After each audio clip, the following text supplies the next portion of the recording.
Okay, everyone, welcome to the Dharma discussion group with Khenpo Tenzin.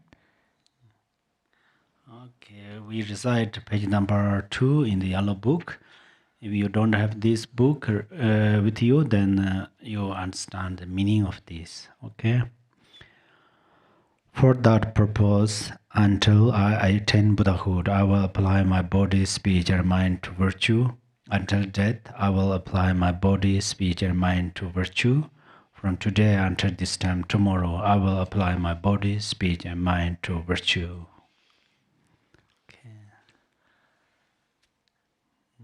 Okay, so there are some questions that have already been submitted by email that we'll begin with. The first one is from Eugene. I have been trying to do visualizations. Sometimes I get it and sometimes I do not. I find it easier to focus and visualize the flame at the navel with the ah syllable. And is this okay for meditation and visualization, just to focus on that flame at that point? If that is easier than trying to visualize the deity. Yes. Yes, exactly. Yes. The flame, the size is like this thumb size. This small. It's called pinky. This finger. Small finger. Yeah, that's pinky. Pinky.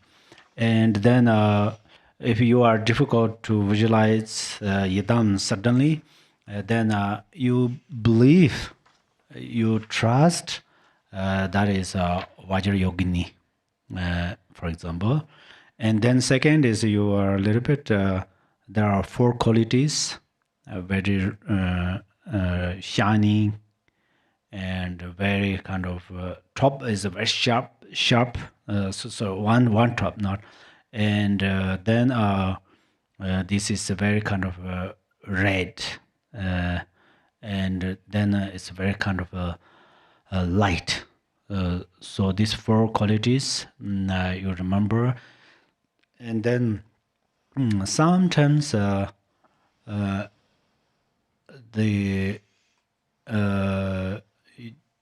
you try to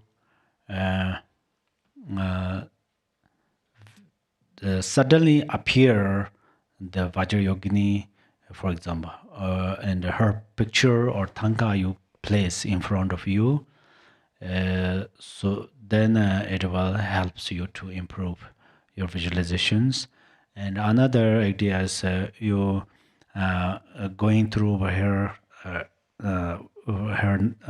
ears and forehead, and then nose, lips, chin, neck, and then all the torso, and then feet.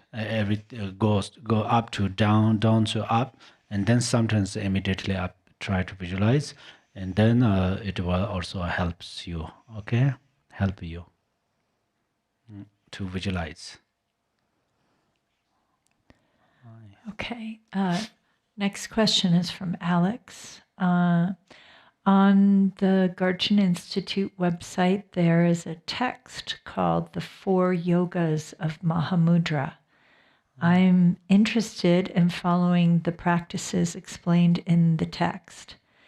Am I welcome to begin to study these, or are there prerequisites?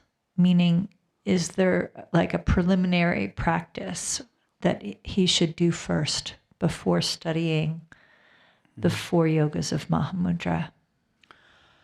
Yes, traditionally the preliminary practice is practices are very important practice. So it's very necessary to go ahead then, and then practice 4 yogas. Also, 4 yogas has also steps one by one, but then it's because of circumstance and situations and so forth. But at least you it's much better to remember the homage. I mean, homage through your mind, homage to the three jewels from your mind. And if you recite, remember some recitations, then you recite that for a few sentences. There are 3 times or something, and then generate 4 immeasurables, and then we already place that on the website. That means then you will read. Actually, it's I just going to clarify one thing. It's permission. It's okay or not is in the Dharma way. It's allowed to do. It does not allow to do. It's not so much that way, but it allow it. You can do that. It's not allow. That means it's you can't do. You don't have permission to do that. When you heard like that, it means that we need to know the background.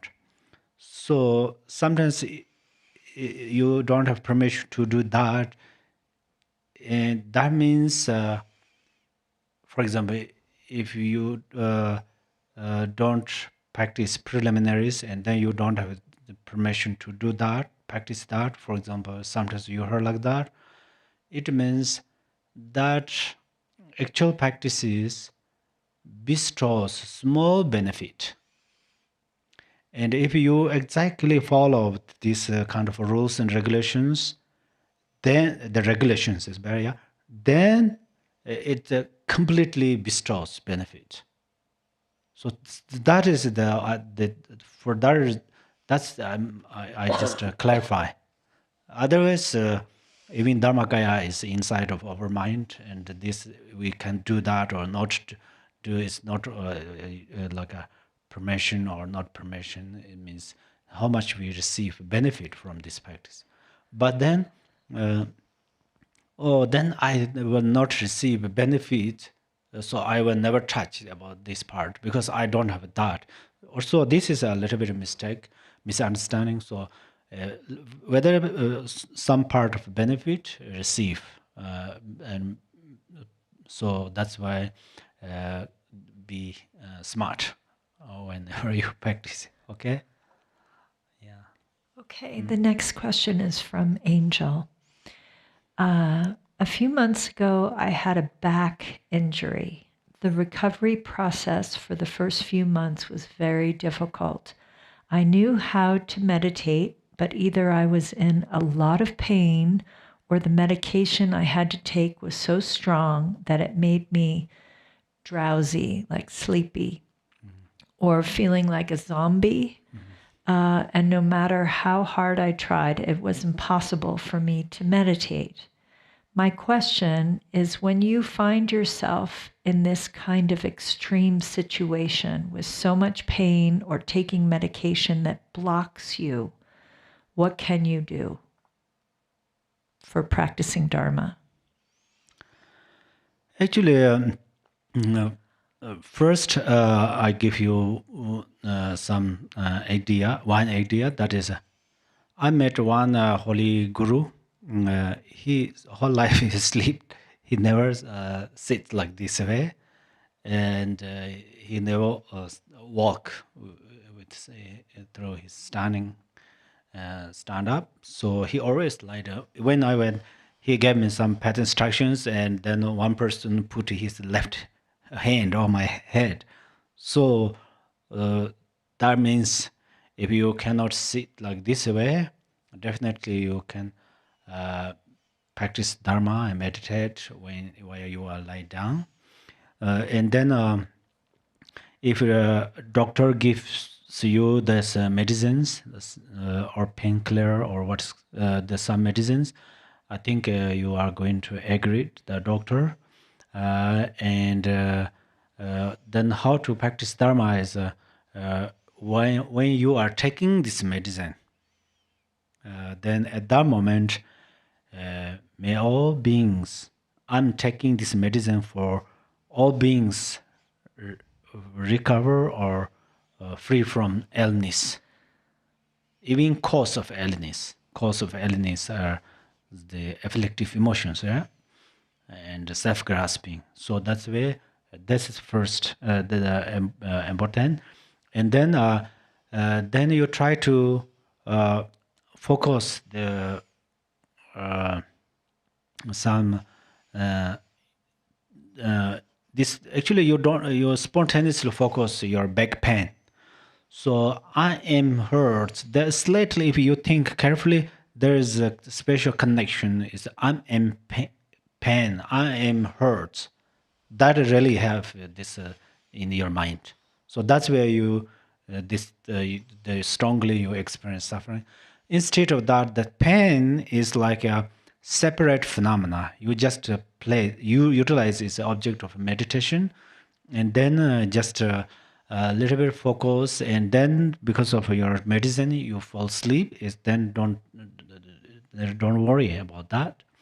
And then or sometimes you think, oh, this is my karma, but I'm happy because it purifies my serious negative karma. It's definitely I cultivate some cause of this pain or some this obstacle in my past lifetimes or in some past years.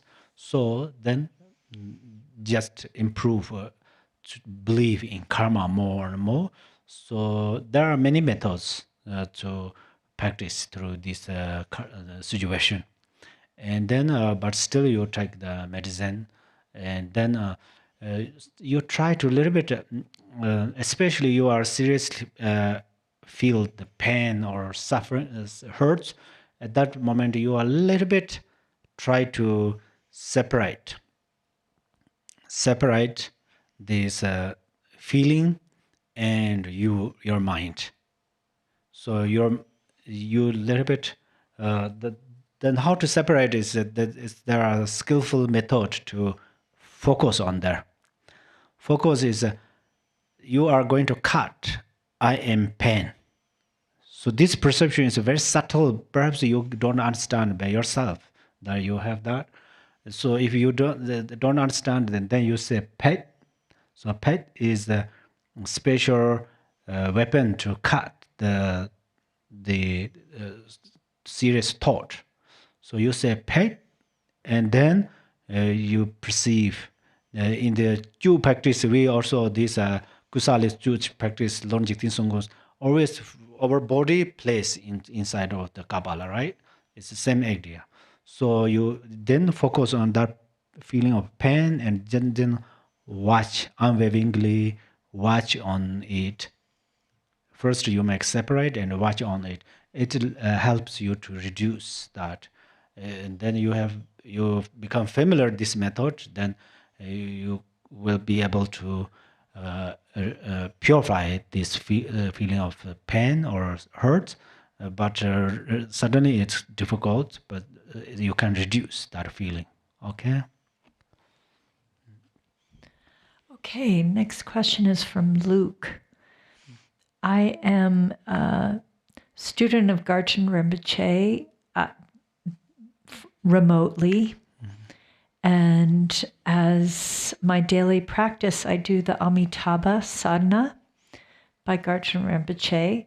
Can I keep this as my daily practice, or should I be aiming, like, trying for higher tantric practices? I respect the higher tantras, but I just do not feel drawn to them. Yes, it's very much depends on your feeling or your interesting. So I surely say that Rinpoche gave you a very suitable practice for you. So that's where you maintain on there.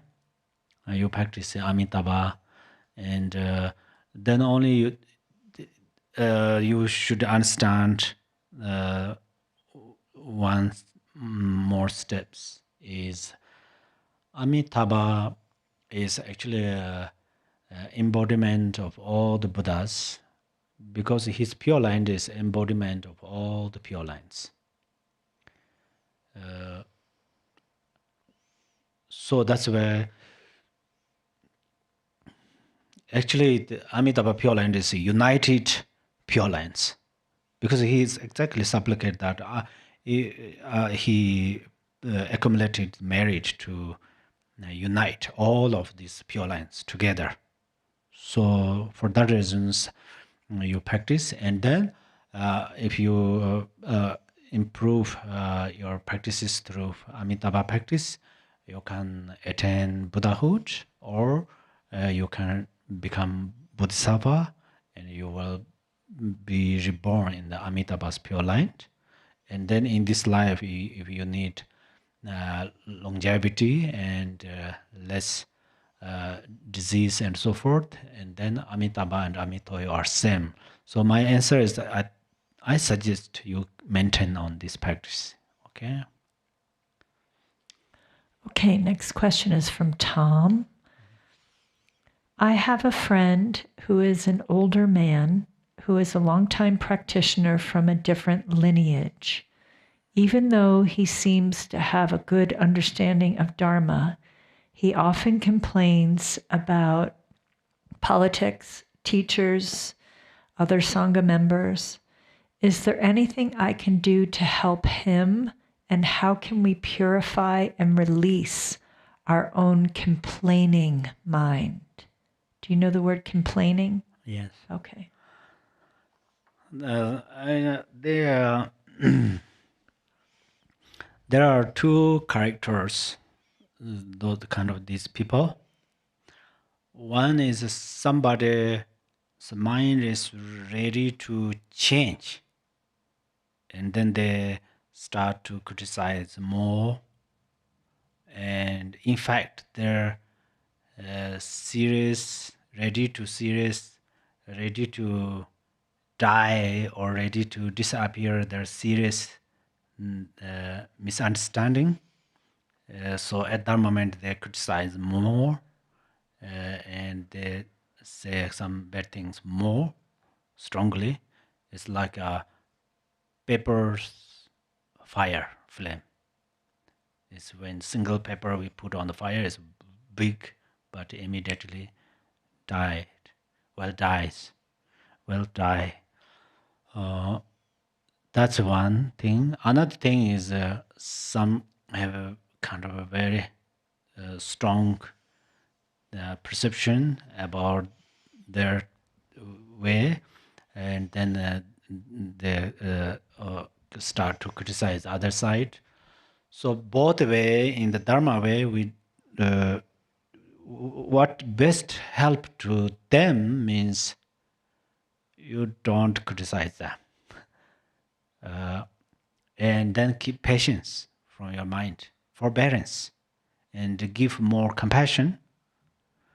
And it's because of this attitude, their mind will change.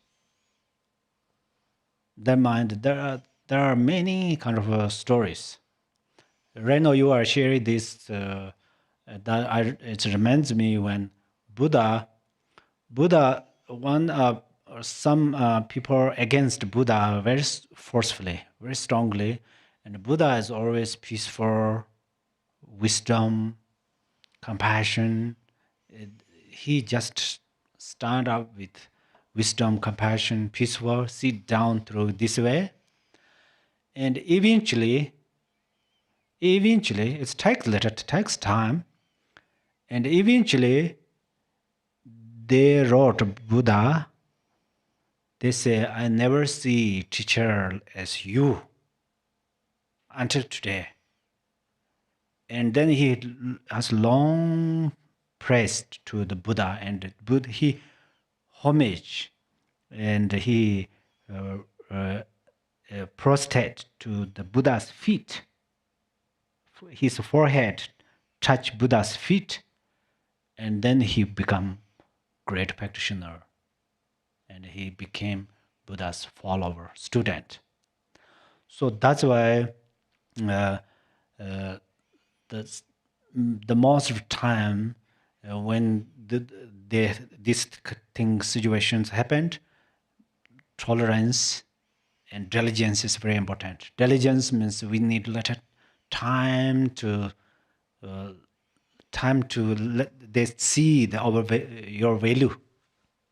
Suddenly, for example, today they say bad things and you practice tolerance or forbearance, and then tomorrow you then cannot maintain this tolerance, then of course, and then arguments, those things happened. I don't think this, for that reasons, in the historically about religious, there are lots of complicated things happen. So we don't need any kind of these situations. So and then suddenly you try to explain that, or this view is like this and those that, it's also doesn't work well suddenly. Uh, so it's perhaps their karma, and in fact, we respect them. I suggest to you, you respect them. Respect means not particularly agree to what they say and follow them, not like this. And whenever they complain or criticize, practice forbearance. And then from mind first, before you solve this problem through your verbally, before you try to solve this problem through your speech, training your mind is very important. Compassion, compassion, compassion. And then we really becomes their mother, you know. So mother has many babies, and then or one baby, and then the babies make how much difficulty things, and mother is always compassionate. The one this is perhaps not so much related, but I think it's important. One mother, this really happened.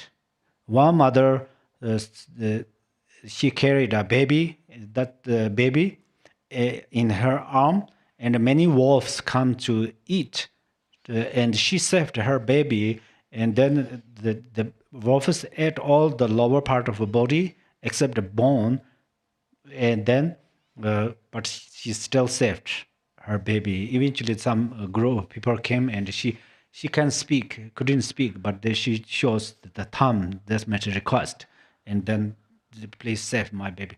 And they take away the baby, 3 month baby, 3 months old or young, the baby, and on the baby's head has a little blood, and then they remove clean that blood, that is her blood, but the baby has no any single scratch or something like that, single wound.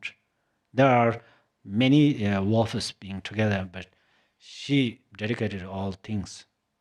So the baby is only 3 months, and even baby did not tell her thank you, or even baby cannot call her mom. So, but mother dedicated for him. So that's where, uh, and if they criticize or that's happened, then forbearance. At the same time, you are also uh, forbearance and practice compassion. We try best, but sometimes our mind is quite complicated. But then it's little uncomfortable. So that's where you yourself just open. Okay, what they say, okay, what they, but I don't ignore them, so I give more compassion. If you spend time, then slowly maybe you will change their behaviors or so forth. In fact, if they don't well practice dharma, it's okay, but even they stop to see negative things towards other beings. Yeah, that is a great help. Okay. Okay, that completes the email questions. So we'll go to people who have their hands up in the Zoom room. So Karen, would you like to ask your question?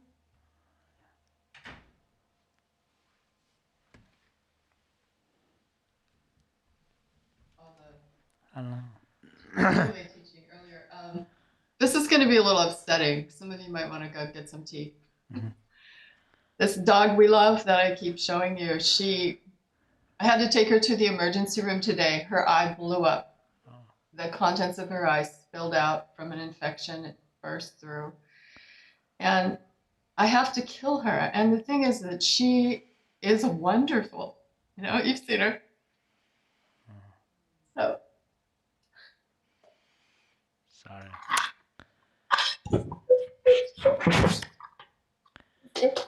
Where is she? Oh, she's upside down. Okay, there she is. Whoop, whoop, that's she. Oh, yeah. So she's in trouble. And the thing is, she also cannot walk, and she's incontinent. So she's 14. And the thing is, she was the recreation director and she overdid it. So she's done for. And I have an opportunity this Friday to have her euthanized. But the problem for me, and it's kind of an ego thing, I'm afraid. I don't know what to do with this camera. You're not going to see me for a minute. We can look at something beautiful in the meantime. I need to ask you some of the questions about how to go about doing that, because I'm not up on the POA and what to say when I'm having her euthanized. But the problem here is, you can still hear me? Yes. Yeah. Okay, thanks. No picture is good. She's very strong. And so here I have this strong creature in my hands who expects me to help her. And so, I would pay any money, I would take any time, but she's like worn out. So I need you to tell me. I know you've done it before, but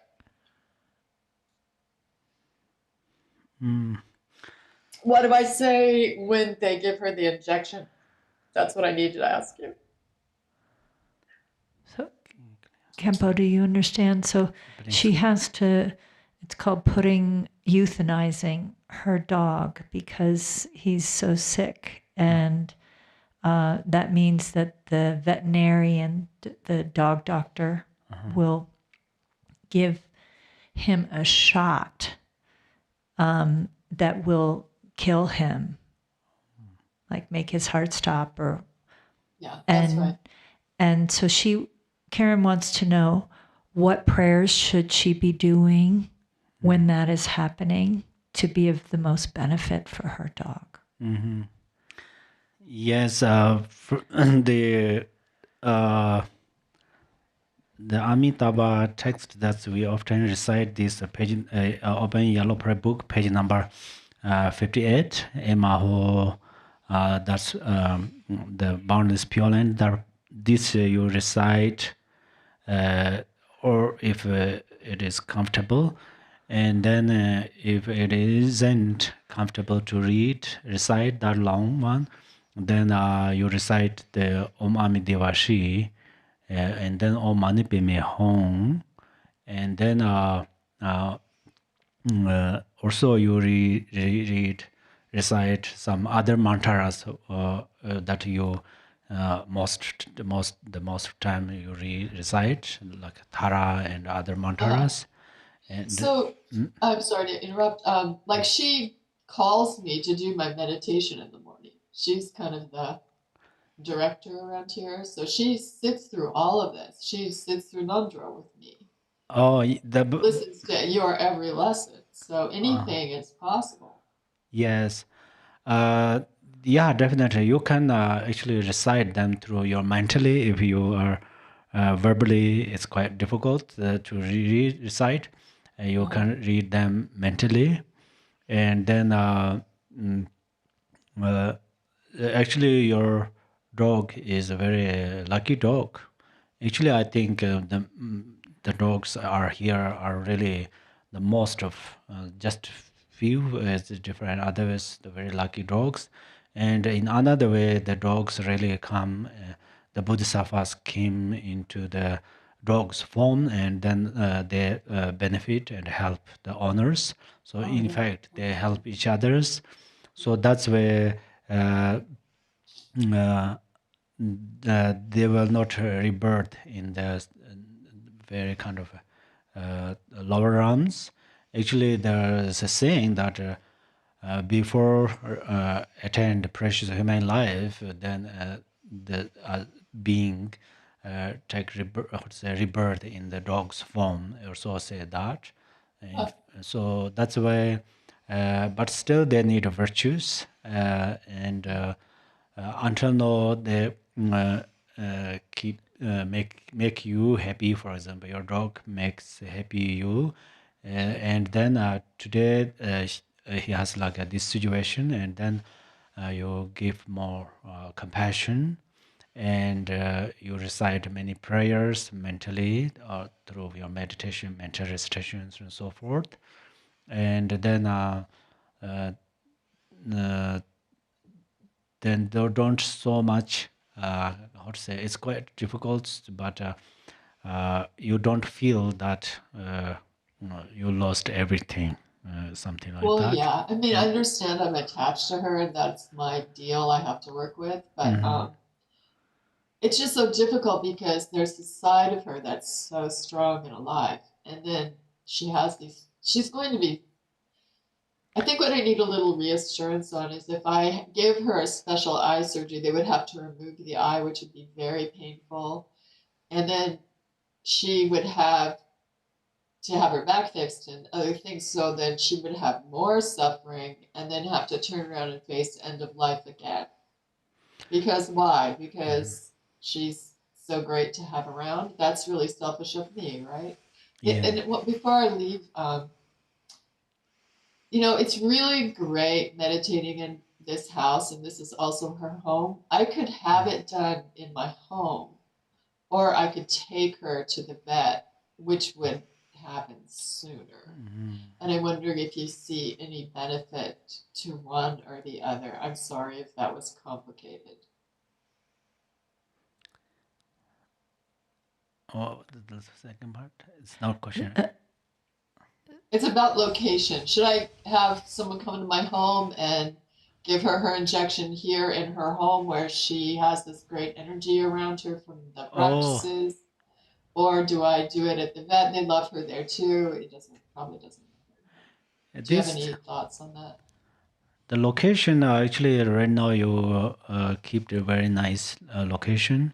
I can say it's almost his pure land, or there are Longjik Sungun and Taras. They all the pictures are there, and then many Dharma questions, Dharma discussions. He often hear that through his ears, and then I think this you prefer. I don't want to make you complicated, but wherever your compassion, with the location is not so much difference.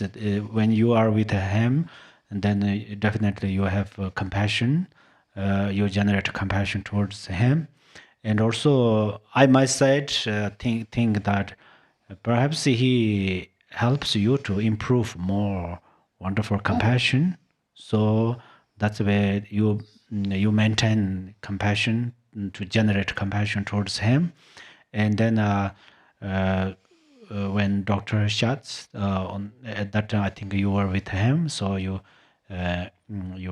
generate more compassion, and then wish him rebirth in the pure land. So Now, that is it, I'm sorry, I go so fast. Do I not touch her when she's giving the injection? Is because I know for people, you're not supposed to be touching them at all. actually in the Bardo teachings it says if you are going to touch, then better to touch on its dog's forehead, how to say, Okay.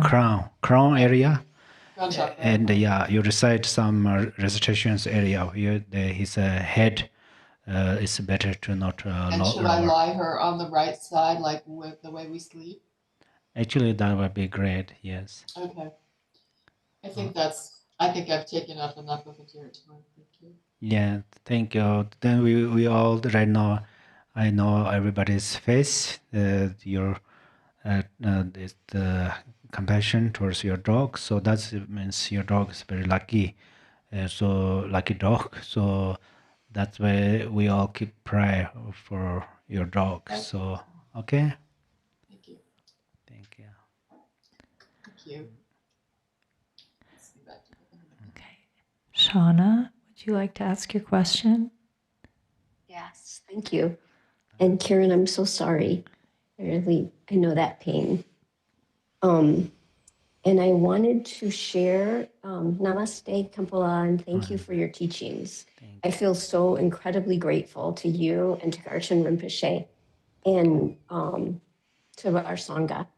And I wanted to just share an experience and sort of run it by you and make sure that it's my Tonglen practice and how the last week I was in Washington, D.C. for a week, and I went to the Holocaust Museum. Are you familiar with that, Khenpo? Not yet. Okay. It's a museum that's set up to explain the Holocaust, which during World War II, when millions of people, especially Jewish people, were killed in concentration camps. And that was called the Holocaust. And the Holocaust Museum is dedicated to that never being forgotten. And that we may learn from that lesson of fascism and authoritarianism and dictatorship. Did that help? Can you? So, do you understand what she means by this museum that she visited now? Yeah, museum. I understand about museum. And it's about the Holocaust. Uh-huh. All those people that died in World War II. Yes, and then you practice there Tonglen, yeah? Did you? Well, I went there because I'd recently, within the last 5 years, learned that my great-grandmother died in the Holocaust. She lived in Italy. And so I wanted to go and go in that experience. And I went through the museum and it was incredibly touching. I spent 7 hours there and I cried for the first hour and the last hour and just really appreciated what I witnessed there and what I learned. And after I left, I felt like this incredible sense of gratitude for your teachings, number one, but also for my life and this opportunity to be alive right now in this time. And not only gratitude, but a sense of responsibility.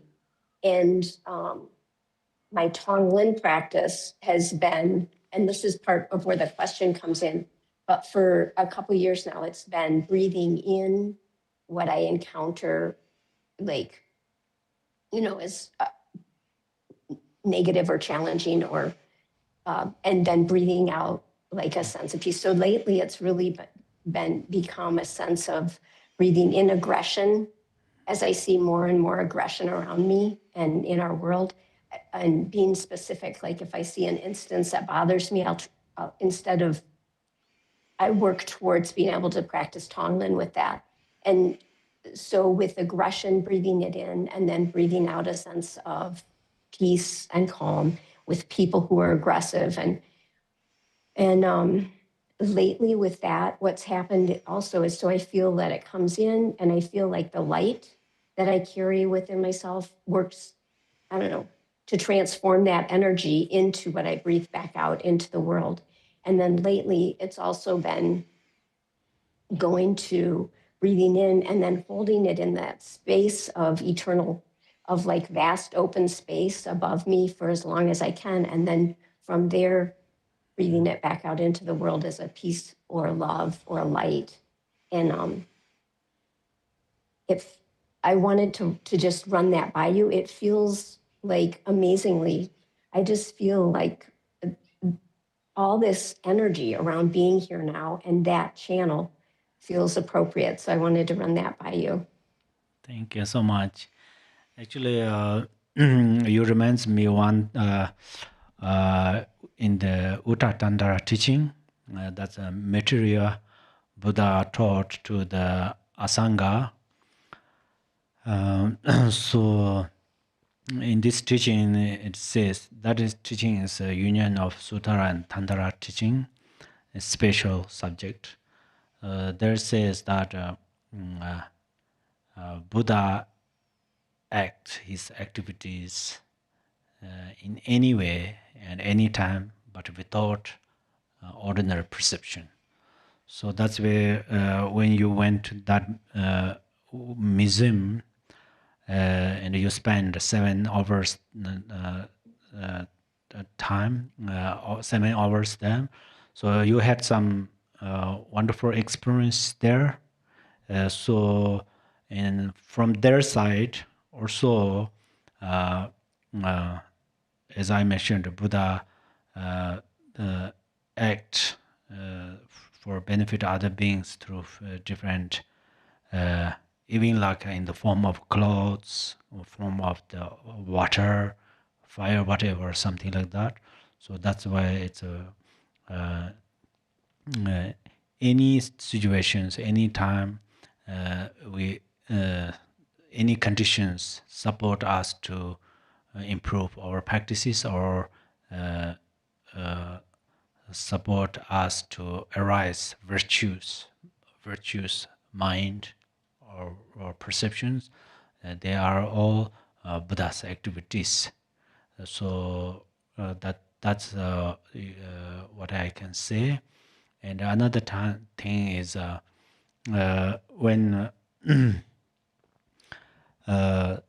when practitioners often experience like a boundless space or empty space or something like that, in the Dzogchen teachings, actually talking about space in many times, outer, inner, uh, secret, and just many space. So that's where it's once how to say good karmic imprint start to ripen. So that's why, uh, in fact, you continually practice, and as I mentioned, the first part that the teaching, when we feel some Dharma experiences, then we try to maintain on there, and then yeah, there are many samsara is samsara. There are many situations, actually inconceivable or unbelievable situations occurred. So uh, we uh, our responsibility is practice for the six perfections. Uh, so then the first perfection is perfection of generosity. So that means we try to generate our compassion, and then as I mentioned, dongling, dong means actually we giving something. So we giving the compassion and compassionately giving something. Ling means taking. Taking. Taking means we make free them from suffering. So sometimes we go to the we reach actually when we reach on channel grounds, or it's called cemetery, yeah. And even we going to some empty place, we see or we met some dead body of animals or something like that, and then we generate compassion, uh, and we recite some mantras towards them, and then ourselves we try to a little bit improve the realization of impermanent. Oh, I see this dead body, that dead body, this dead body. That means my body also will become same like this in different conditions. So that's where the life is impermanent. So it is time to practice Dharma. And then, so that's how we can, how to say, practice through these situations. Okay?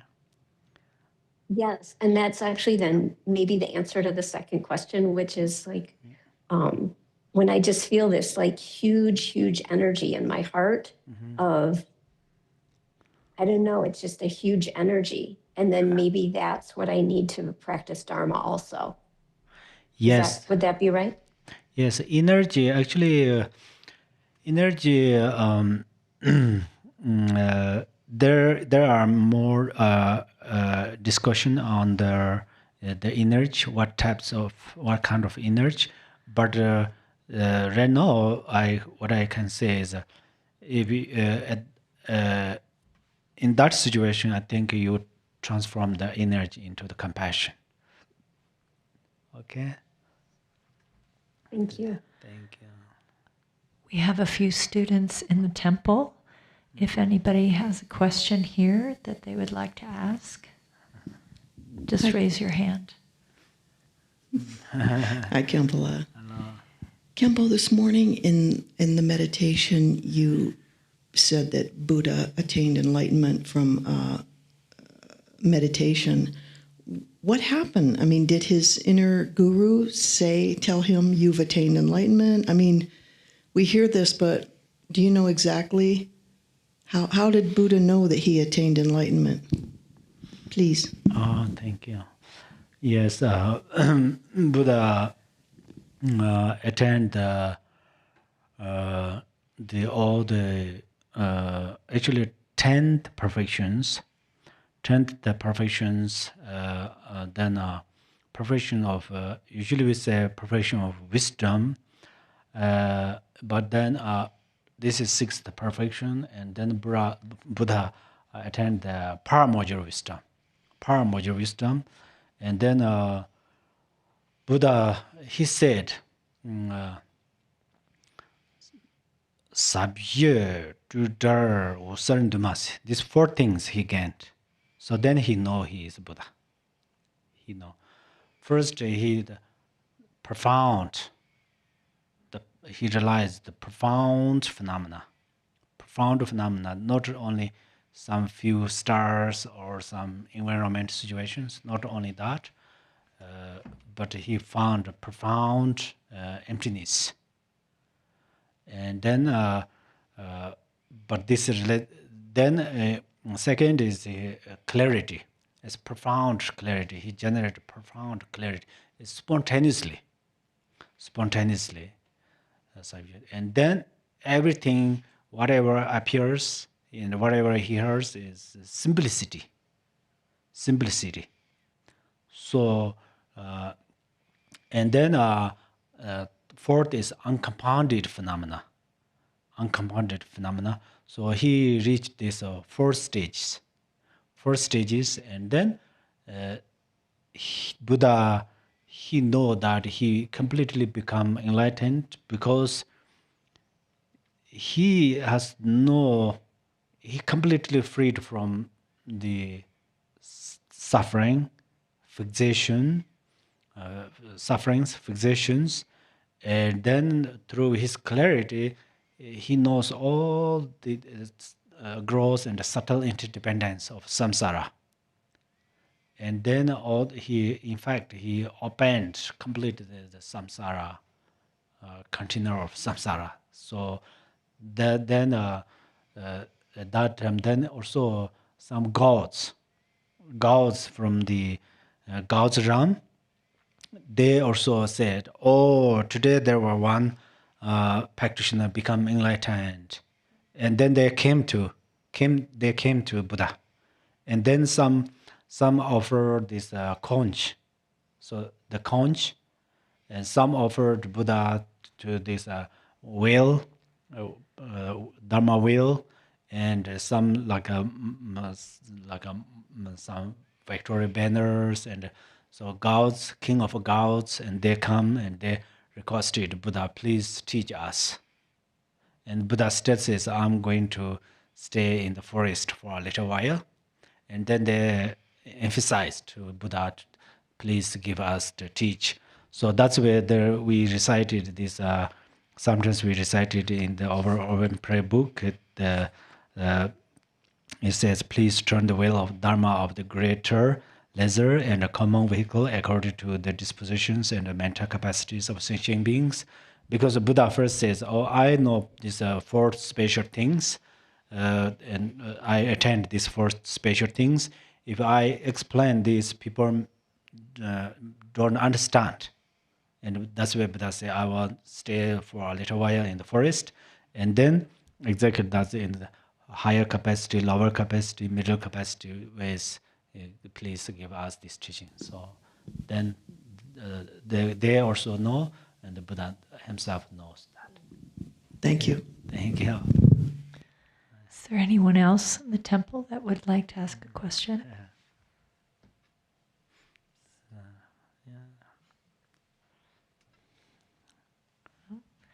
Okay. Is there anybody in the Zoom that has a question for Khenpo? We have just about 9 more minutes. Okay, Jay Larson. Hello, Khenpo. Hello. So I was in the last Ningro. I don't say it right. My Tibetan's terrible. My Tibetan and Sanskrit are terrible. For the Guru Yoga, that's the second time that I've done that. The first time just it didn't seem to take. So one of the things I'm wondering is I had done in the past something called 6-session yoga, and read. I have an abbreviated one and then an extremely abbreviated one. Would that continue the Guru Yoga? Is that similar to the Guru Yoga, or would that continue it for me?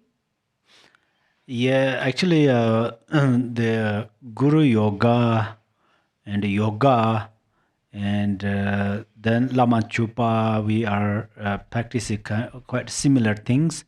And then first, let us know what is the meaning of yoga. In the generally, yoga is Sanskrit, right? And then that Sanskrit translated into Tibetan Dharma word is it says Nalnjor. Nal means the real truth. Jor means the who are on there. For example, if the truth is in the ocean, and then practitioner who reached in the ocean.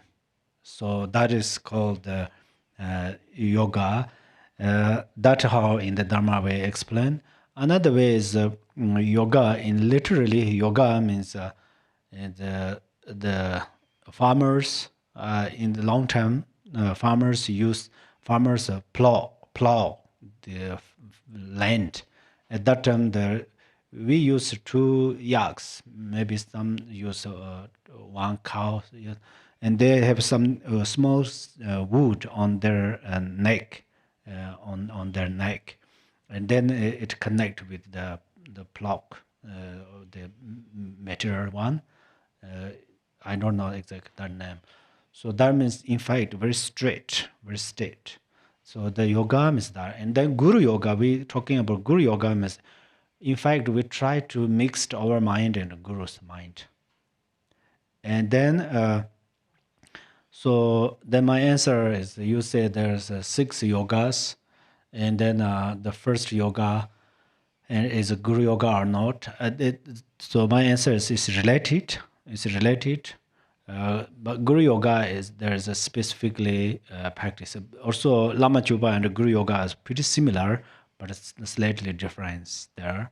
So then yoga has also many yogas like Charya Yoga, Kriya Yoga, Anu Yoga, and the Anatara Yoga, and Father Yoga, Mother Yoga, and non-dual yoga.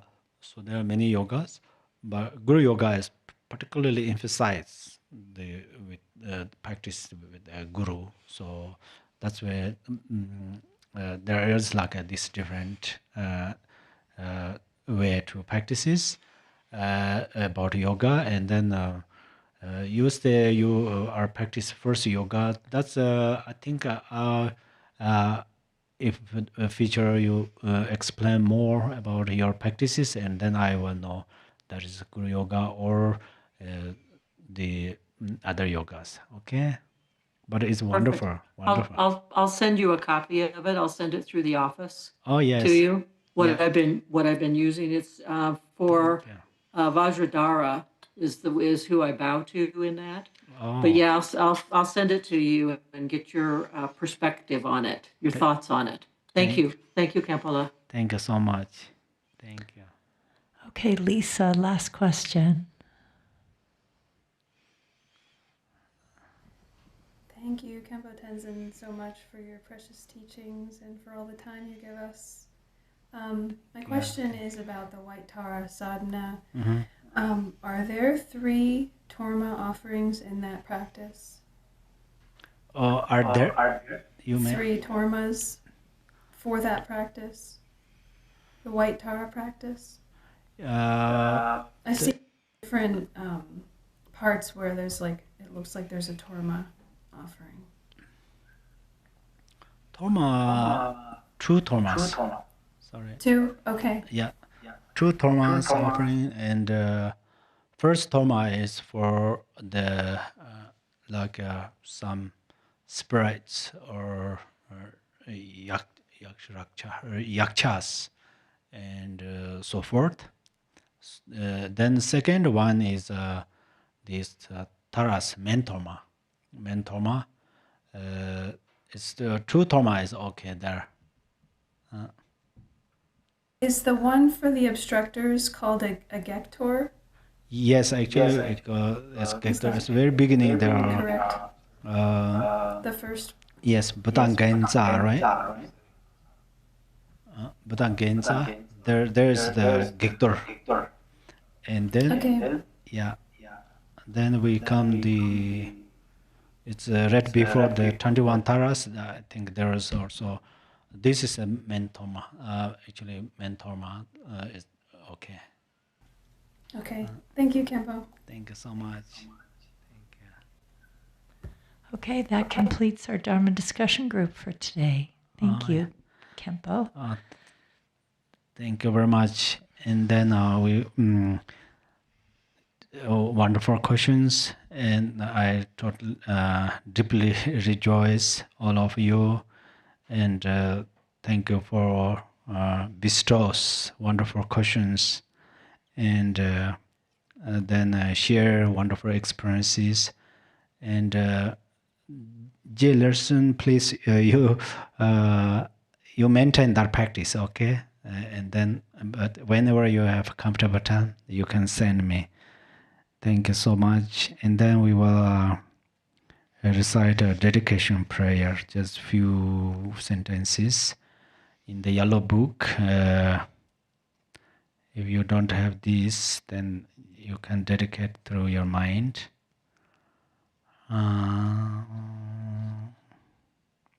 All page number 18. Maybe page number 19.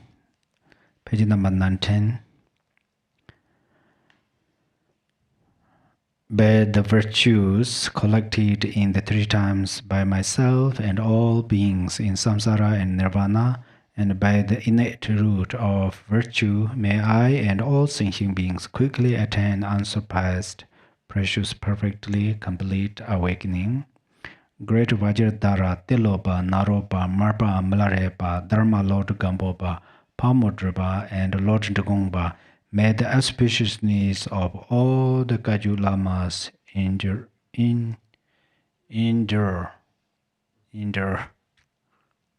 right? Endure or endure? Endure. Okay, thank you. Endure. Endure. Endure. Okay, thank you. Have a wonderful time. People want to unmute and say goodbye. Thank you, Khenpo. I Thank you so much. Thank you, Khenpo. Thank you, Khenpo. Thank you, Sangha.